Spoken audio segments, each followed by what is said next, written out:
At one time all the people of the world spoke the same language and used the same words. As the people migrated to the east, they found a plain in the land of Babylonia and settled there. They began saying to each other, "Let's make bricks and harden them with fire." In this region bricks were used instead of stone, and tar was used for mortar. Then they said, "Come, let's build a great city for ourselves with a tower that reaches into the sky. This will make us famous and keep us from being scattered all over the world." But the Lord came down to look at the city and the tower the people were building. "Look," he said. "The people are united, and they all speak the same language. After this, nothing they set out to do will be impossible for them. Come, let's go down and confuse the people with different languages. Then they won't be able to understand each other." In that way, the Lord scattered them all over the world, and they stopped building the city. That is why the city was called Babel, because that is where the Lord confused the people with different languages. In this way he scattered them all over the world. This is the account of Shem's family. 2 years after the great flood, when Shem was 100 years old, he became the father of Arphaxad. After the birth of Arphaxad, Shem lived another 500 years and had other sons and daughters. When Arphaxad was 35 years old, he became the father of Shelah. After the birth of Shelah, Arphaxad lived another 403 years and had other sons and daughters. When Shelah was 30 years old, he became the father of Eber.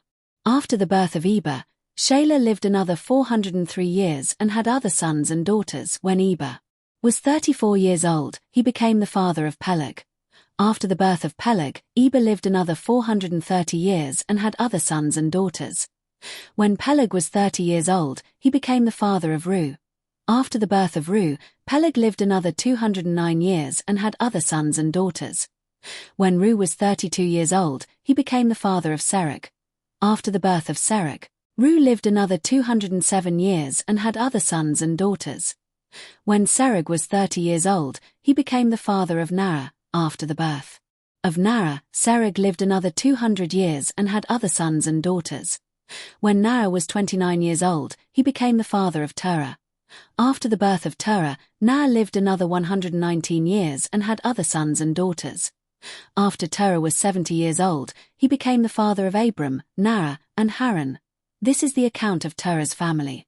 Terah was the father of Abram, Narah, and Haran was the father of Lot. But Haran died in Ur of the Chaldeans, the land of his birth, while his father, Terah, was still living.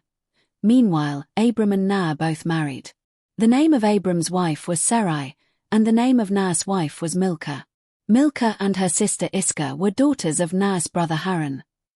But Sarai was unable to become pregnant and had no children. One day Terah took his son Abram, his daughter-in-law Sarai, his son Abram's wife, and his grandson Lot, his son Haran's child, and moved away from Ur of the Chaldeans. He was headed for the land of Canaan, but they stopped at Haran and settled there. Terah lived for 205 years and died while still in Haran.